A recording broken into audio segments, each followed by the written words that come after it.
सो topic क्या आज हमारा? टॉपिक इसको कहते हैं combination of resistances. Combination of resistances. Resistances का combination means if you have more than one resistor, अगर आपके पास क्या है, मोर देन वन रजिस्टर, तो आप इनको सर्किट में कैसे कनेक्ट करोगे? There are two methods. First is called resistors इन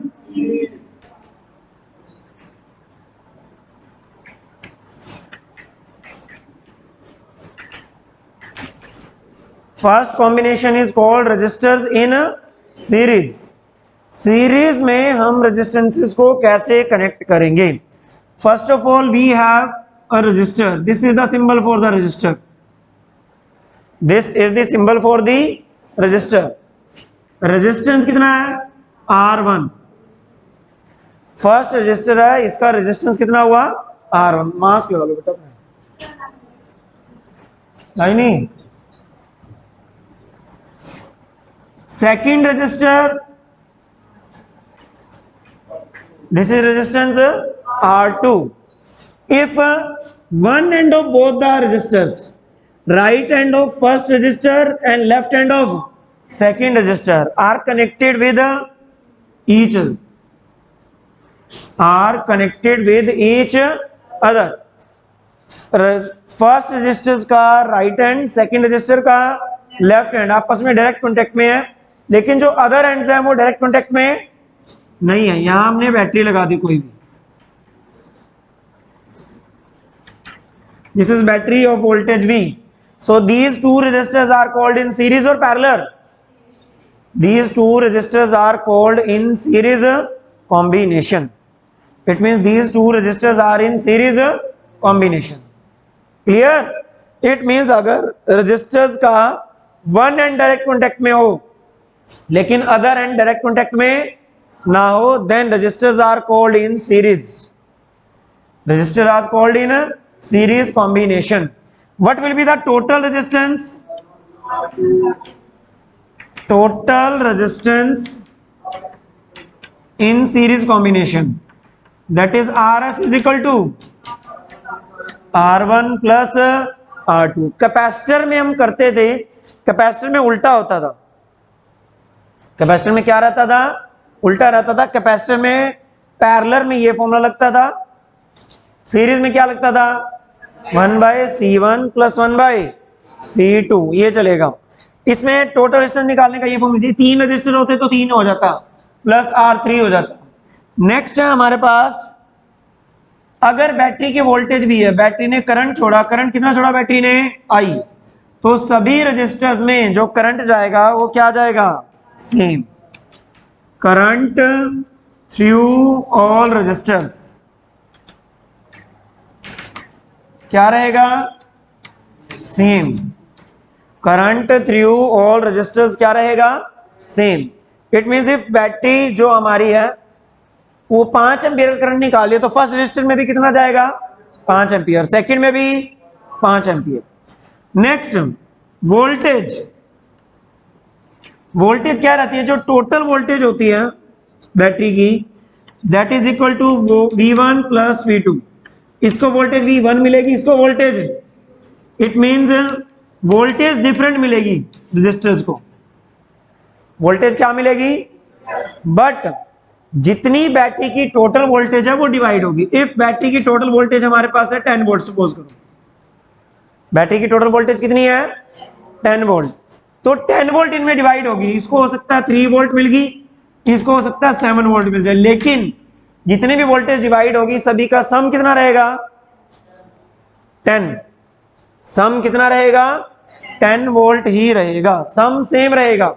इसको 4 मिली तो इसको 6 मिलेगी, इसको 5 मिली तो इसको 5 मिलेगी, इसको 2 मिली तो 8, 1 मिली तो 9, लेकिन सम विल बी सेम। जो सम है वो सेम रहेगा, सम इसमें चेंज नहीं होगा। तो टोटल वोल्टेज तो डिवाइड हो जाती है रजिस्टर्स में, लेकिन जो करंट होता है वो ऑलवेज क्या रहता है? सेम। करंट क्या रहेगा हमेशा, same. Is it clear? Next is in series register circuit it should be noted that series में कुछ बातें आपने ध्यान में रखनी है। The current is same in every register, current is same in every register. Next, the current in the circuit is independent of relative position of very register in the series. अब series में होने चाहिए register, कैसे रखे हुए हैं उस पर डिपेंड नहीं करता, मतलब कॉम्बिनेशन क्या रहना चाहिए, सीरीज।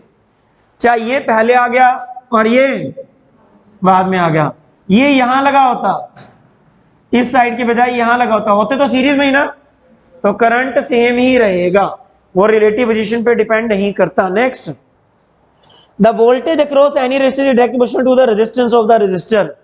किस रेजिस्टर को कितनी वोल्टेज मिलेगी वो उसके रेजिस्टेंस पे डिपेंड करेगा। वो किस पे डिपेंड करेगा, उसके रेजिस्टेंस पे डिपेंड करेगा। भी रेजिस्टेंस उसका कितना है, उसके अकॉर्डिंग उसी रेशियो में ही उसको वोल्टेज मिलेगी। न्यूमेरिकल में आपको बताऊंगा मैं कैसे उसमें काउंट करते हैं। टोटल रेजिस्टेंस क्या बनेगा, सभी के रेजिस्टेंसेस का क्या कर दो, सम। जितने भी रेजिस्टेंस सीरीज में है उन सभी का क्या कर दो, sum. Next, total resistance series circuit is obviously more than the greatest resistance. मान लीजिए ये है 3 ओम,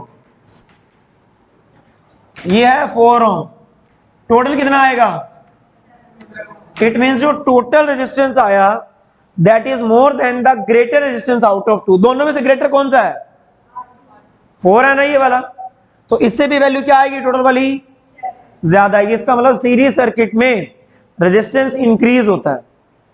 सीरीज सर्किट में रेजिस्टेंस लगाने से टोटल रेजिस्टेंस क्या होता है, इंक्रीज होता है।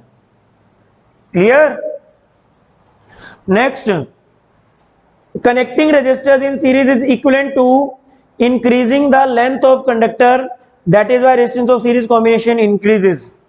सीरीज में कनेक्ट करने का मतलब क्या है, आप रेजिस्टेंस की लेंथ इंक्रीज कर रहे हो, और हम पीछे पढ़ भी चुके हैं रेजिस्टेंस लेंथ का क्या होता है, पहले तो इतनी लेंथ का रेजिस्टेंस था, अब आपने ये भी कनेक्ट कर दिया तो लेंथ इंक्रीज होगी ना, ये होगी, तो लेंथ इंक्रीज होने से रेजिस्टेंस क्या होना चाहिए, इंक्रीज।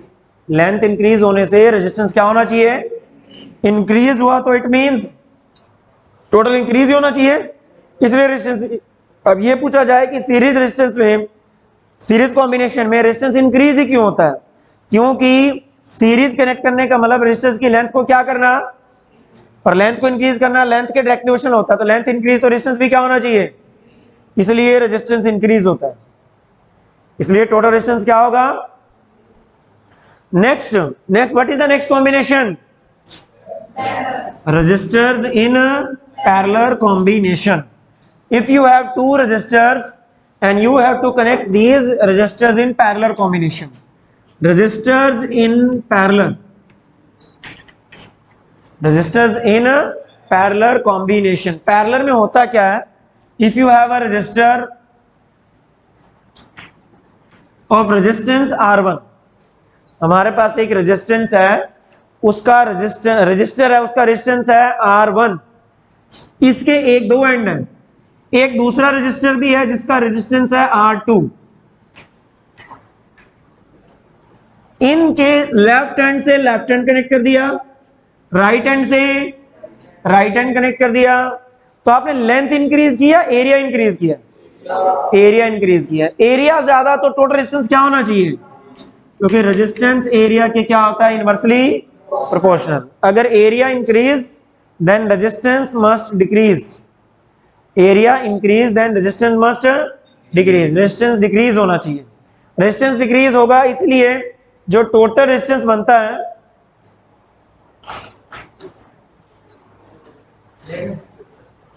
जो टोटल रेजिस्टेंस बनेगा वो कम मिलेगा या आपको ज्यादा मिलेगा, कम मिलेगा।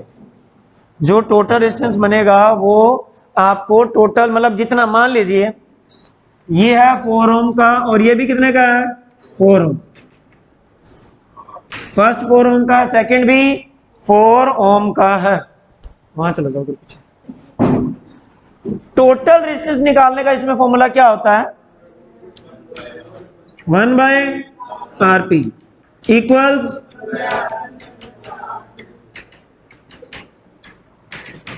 जितने भी रेजिस्टेंस हैं उन सभी का रेसिप्रोकल करके सम होता है, उन सभी का रेसिप्रोकल करके क्या हो जाएगा, सम।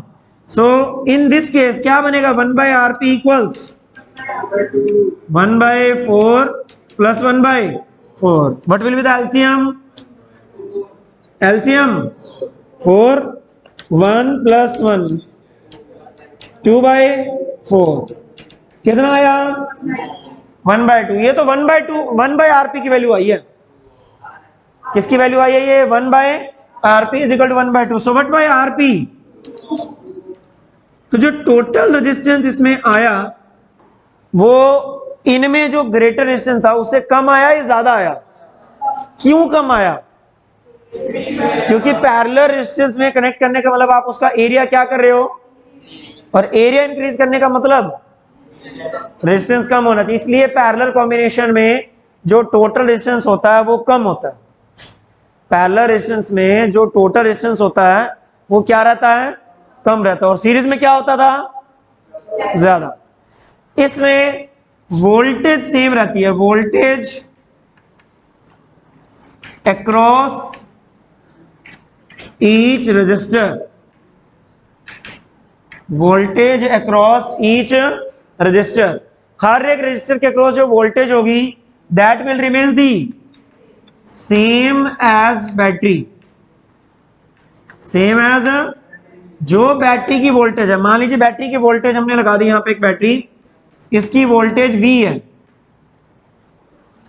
इसकी वोल्टेज क्या है V, तो सभी में V रहेगी, इसमें भी वोल्टेज V रहेगी और इसमें भी वोल्टेज V ही रहेगी। जितनी बैटरी की वोल्टेज है, मान लीजिए बैटरी की वोल्टेज 10 वोल्ट है, तो सभी रेजिस्टेंस को वोल्टेज जो मिलेगी वो कितनी मिलेगी, 10 वोल्ट। सभी रेजिस्टेंस को जो वोल्टेज मिलेगी that will be 10 volt. Is it clear? Next current, यहां जो टोटल करंट बैटरी ने छोड़ा I, टोटल करंट बैटरी ने कितना रिलीज किया, then total current will be divided, यहां I करंट यहां पहुंचा, I1 करंट इधर गया, I2 इधर गया, दोनों को जितना करंट मिलेगा उनका सम बैटरी के द्वारा छोड़े गए टोटल करंट के बराबर होगा।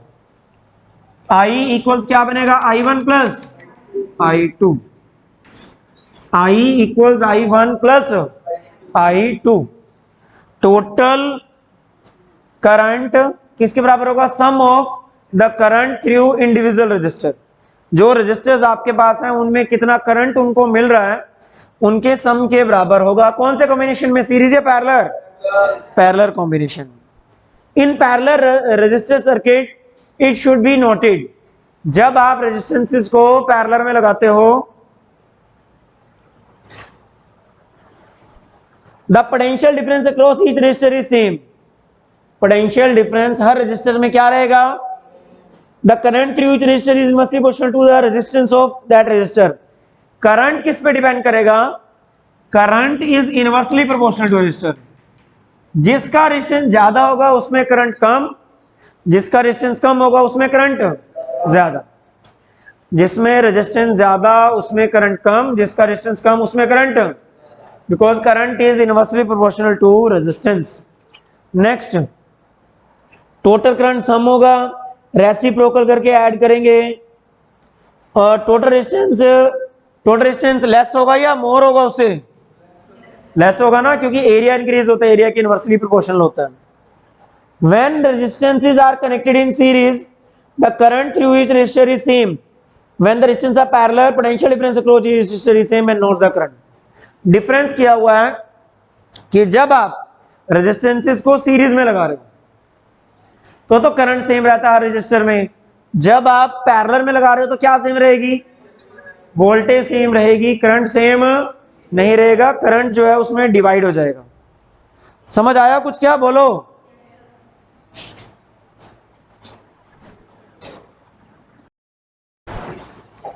तो देखो बेटा हमने दो कॉम्बिनेशन कर लिए, एक तो कर लिया सीरीज कॉम्बिनेशन और दूसरा parallel combination. So look at the next topic.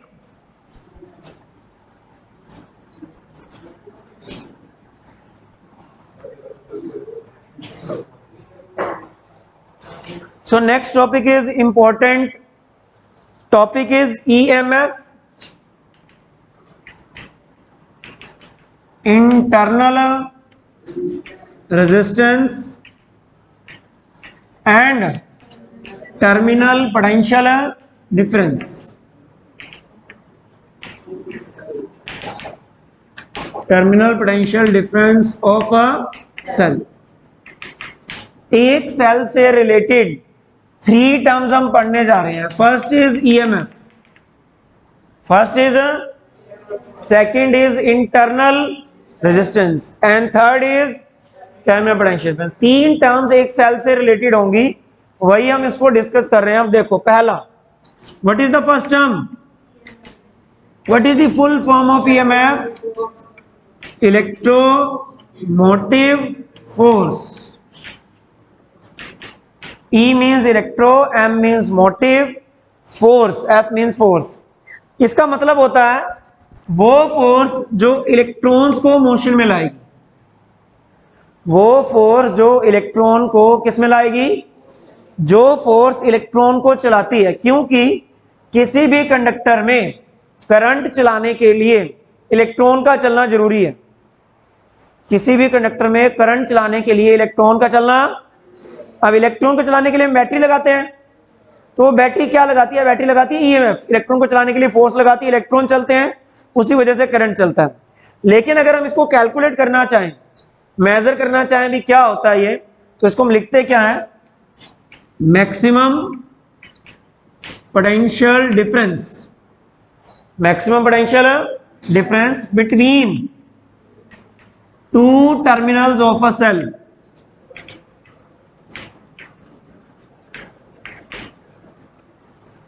Maximum potential difference between 2 terminals of a cell when cell is not used in circuit।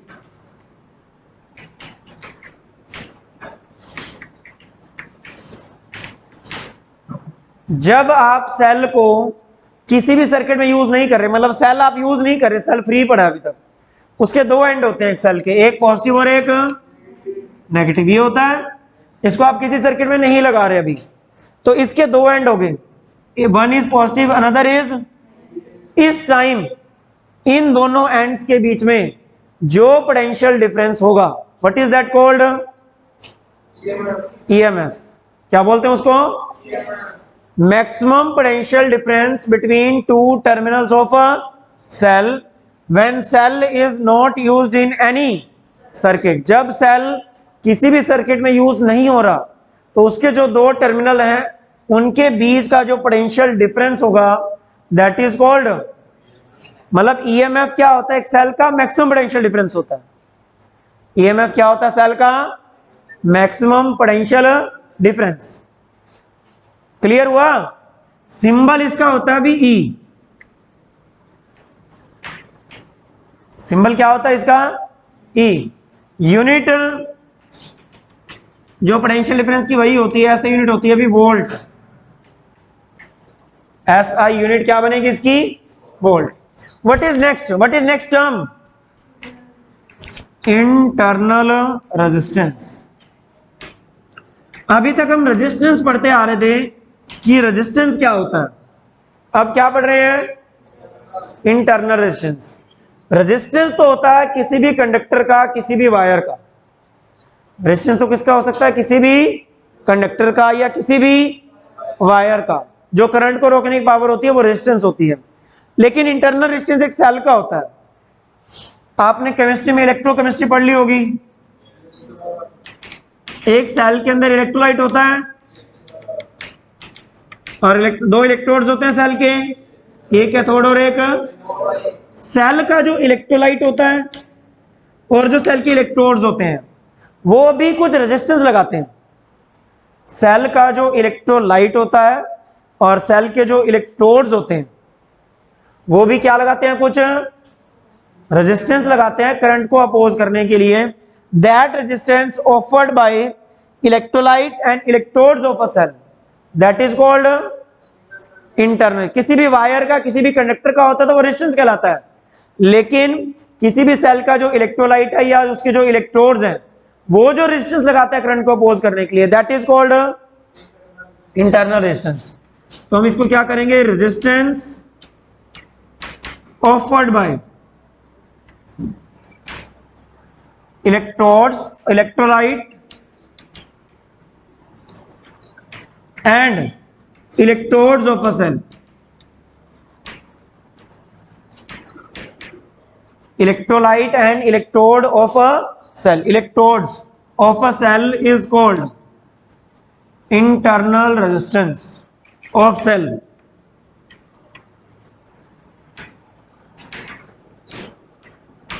That is called internal resistance of a cell. वो एक cell का क्या कहलाता है? Internal resistance. Internal resistance का जो symbol होता है that is small r. Internal resistance का जो सिंबल है दैट इज स्मॉल आर.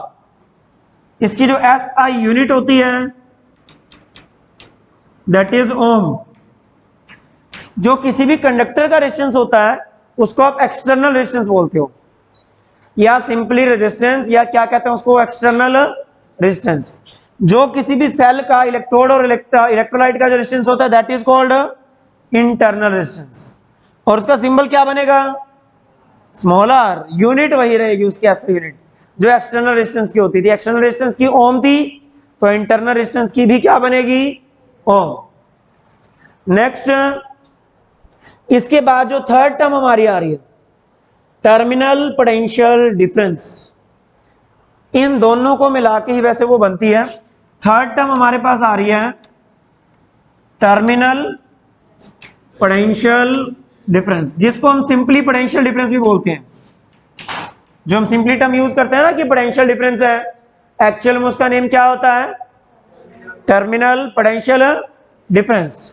क्या बनेगा? देखो, इसमें सेल को आपने किसी भी सर्किट में यूज नहीं किया था. मान लो हमारे घर में रिमोट के सेल है, लेकिन आपने सेल को रिमोट से बाहर निकाल रखा है, तो उसका EMF मेजर होगा या टर्मिनल पोटेंशियल डिफरेंस मेजर होगा? वो सर्किट में यूज नहीं हो रहा ना उस टाइम पे. तो सर्किट में अगर यूज नहीं हो रहा तो उसका जो मैक्सिमम पोटेंशियल डिफरेंस होगा दोनों एंड्स के बीच में वो क्या कहलाएगा? EMF. अब आपने उस सेल को रिमोट में लगा दिया. जब आप उसको रिमोट में लगा रहे हो तो उसके एंड के बीच में जो अब पोटेंशियल डिफरेंस होगा जब सेल को सर्किट में यूज कर रहे हो तो वो क्या कहलाएगा? उसका टर्मिनल पोटेंशियल डिफरेंस, या सिंपली आप क्या बोल सकते हो? Potential difference. तो क्या बनेगा ये देखो, अब मैक्सिमम नहीं होगा ये, उससे कम होता है. Potential difference between two terminals of a cell when cell is used in a circuit. जब आप सेल को एक सर्किट में लगा देते हो, सेल से आप करंट ले रहे हो. जब सेल को आप सर्किट में लगाते हो इट मींस आप सेल से करंट ही ले रहे हो ना. तो जब आप सेल से करंट ले रहे होते हो उस टाइम पे सेल के जो दोनों टर्मिनल के बीच का पोटेंशियल डिफरेंस होता है, what is that called? Terminal potential difference. What is it? That is terminal potential difference. इसका जो सिंबल होता है दैट इज V. सिंबल क्या है इसका? V. और EMF का क्या था? E. कोई भी जो सेल हम यूज करते हैं वो ऐसे होता है. वैसे यहां एक टर्मिनल बना होता है, यहां ना सेल के साइड में यहां लिखा होता है, मान लो लिखा हुआ है 2.5 वोल्ट. क्या लिखा हुआ सेल के ऊपर? 2. तो वो क्या उसका टर्मिनल पोटेंशियल डिफरेंस है या EMF है? वो उस सेल का क्या होता है? मतलब अगर आप सेल को सर्किट में यूज नहीं करोगे तो मैक्सिमम इन दोनों एंड्स के बीच का जो पोटेंशियल डिफरेंस होगा that is 2.5 volt. That will be 2.5 volt. कितना होता है वो? 2. समझ आया कुछ? और जब आप सेल को यूज करने लग जाओगे, सेल को यूज करने के वक्त कम होगा 2.5 से. क्यों कम होगा उसके लिए हम चलते हैं. अब VE से कम होता है. क्यों होता है? क्योंकि जब भी सेल को आपने सर्किट में लगा दिया, सर्किट में इससे क्या निकलेगा? अब करंट चाहिए. जैसे ही करंट बनाना स्टार्ट करेगा इस सेल का इंटरनल रेजिस्टेंस होगा. रेजिस्टेंस का काम होता है करंट का अपोज करना. जैसे ही करंट बनना स्टार्ट होगा सेल से, इंटरनल रेजिस्टेंस काम करना क्या कर देगा? स्टार्ट. इंटरनल रेजिस्टेंस करंट को कम करेगा या ज्यादा करेगा? कम करेगा. तो V इज इक्वल टू क्या होता है? आई, तो करंट कम होगा तो पोटेंशियल डिफरेंस भी क्या आएगा, इसका मतलब कम। करंट अगर कम आएगा तो पोटेंशियल डिफरेंस भी क्या आएगा। तो अब आपको वैल्यू जो है पोटेंशियल डिफरेंस की वो 2.5 मिलेगी या 2.5 से कम मिलेगी, 2.5 से कम मिलेगी। लॉस किसकी वजह से हुआ, इंटरनल, मतलब इंटरनल रेजिस्टेंस ने कुछ वोल्टेज का लॉस कर दिया। अगर हम एक फॉर्मूला बनाना चाहें V इज इक्वल टू ई में से कुछ माइनस होगा ना, लेकिन क्या माइनस होगा, जितना वोल्टेज ड्रॉप हुआ है या जितना वोल्टेज लॉस हुआ है इंटरनल रेजिस्टेंस की वजह से। अच्छा, वोल्टेज का फॉर्मूला ये होता है V is equal to I R. अब लॉस किसकी वजह से हुआ है, इंटरनल रेजिस्टेंस, इसका मतलब वोल्टेज ड्रॉप इंटरनल रेजिस्टेंस की वजह से जो उसको क्या लिखोगे, आई आर। इंटरनल रेजिस्टेंस की वजह से जो लॉस हुआ उसको क्या बोलते हैं, जितना मैक्सिमम था और जितना इंटरनल रेजिस्टेंस की वजह से लॉस हो गया वो उसमें से माइनस कर दो तो टर्मिनल पोटेंशियल डिफरेंस आ जाएगा। तो क्या बचेगा आपके पास, टर्मिनल पोटेंशियल। अरे यहां देखो, ये वोल्टेज ड्रॉप है, मान लो इसको वोल्टेज लॉस लिख लो। अब वोल्टेज का फॉर्मूला क्या होता है, आई इंटू आर ही होता होगा। करंट सर्किट से आप ले रहे हो, आर जिसकी वजह से लॉस हो रहा है इंटरनल रेजिस्टेंस है वो आ गया हमारा, तो क्या बना, V equals I into R, आ गया ये V जो लॉस था। अब टोटल कितना था E, इसमें से लॉस वाला क्या कर दो, उतना बाद में बचेगा, तो ये बाद में बचा ये टर्मिनल पोटेंशियल डिफरेंस। ये आ गया जब आप सेल को डिस्चार्ज कर रहे हो, मतलब सेल से आप करंट ले रहे हो। जब आप सेल से करंट ले रहे हो तो आपके टर्मिनल पोटेंशियल डिफरेंस निकालने का क्या फॉर्मूला बन जाएगा, V is equal to E minus I R. समझ आया कुछ अब। तो तीन टर्म्स हमारे पास यहां पे होती हैं, पहली है EMF, दूसरा इंटरनल रेजिस्टेंस और तीसरा टर्मिनल पोटेंशियल डिफरेंस। सिंबल तीनों का बता दिया मैंने। अगर इसी से मैं इंटरनल रेजिस्टेंस निकालना चाहूं, इंटरनल रेजिस्टेंस का फॉर्मूला बनाना चाहूं, IR इधर क्या है, नेगेटिव, इधर आकर और इधर V पॉजिटिव है उधर जाके, तो मैंने क्या किया, अब इसको ये लिख दिया IR is equal to E minus V। ठीक है, IR equals E minus V। R लेना है मैंने, R ये आ गया, क्या बना, E minus V by I। Generally अगर ओम्स लॉ से बात करें, ओम्स लॉ में V is equal to IR होता है। V इज इक्वल टू क्या होता है, तो I की वैल्यू क्या बन जाएगी यहां से, V बाय R। I क्या हो जाएगा, तो यहां I की वैल्यू मैंने पुट कर दी V बाय R। ये बाय वाला R ऊपर चला जाएगा मल्टीप्लाई में, तो इंटरनेशनल निकालने का क्या फॉर्मूला बन गया, E minus V by V into what is E, EMF, what is V, terminal potential है, और what is R, resistance of conductor है, कैपिटल R लिखा है मैंने। तो जो कैपिटल R होता है that is resistance of conductor, capital R is resistance of conductor, और स्मॉल r क्या था, resistance of cell, it means internal resistance of a cell, उसको इंटरनल रेजिस्टेंस कहते हैं। So this is the formula to calculate the internal resistance. अगर आपको internal resistance calculate करना हो तो इस फॉर्मूला से आप कैलकुलेट कर सकते हो। नेक्स्ट पेज पे एक न्यूमेरिकल दिया हुआ देखो,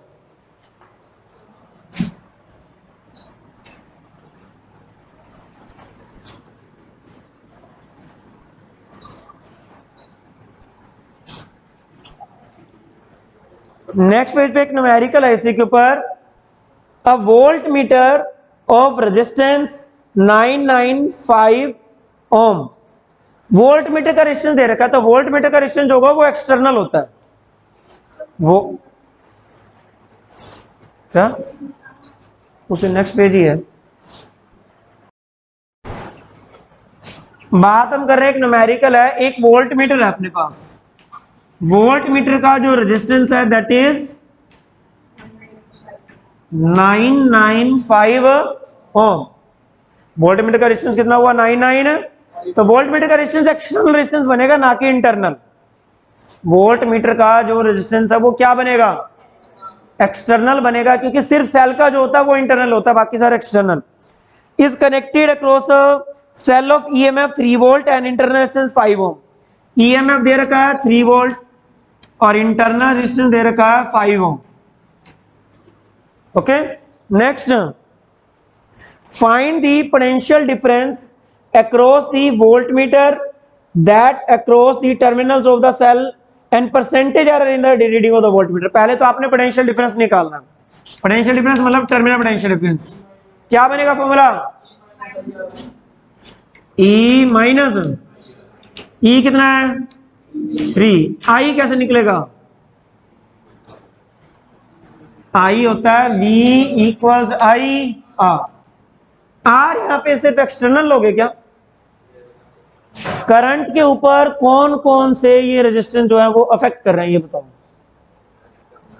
एक्सटर्नल रेजिस्टेंस और इंटरनल दोनों का इफेक्ट पड़ेगा। इंटरनल रेजिस्टेंस भी तो करंट को कम करेगा।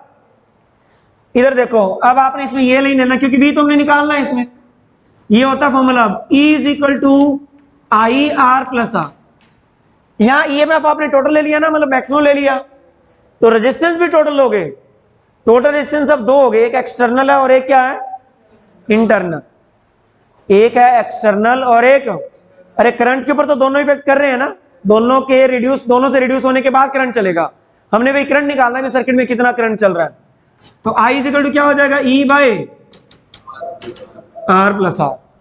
अब E कितना है 3, R कितना है प्लस 5 इंटरनल है, क्या बन गया ये 3/1000।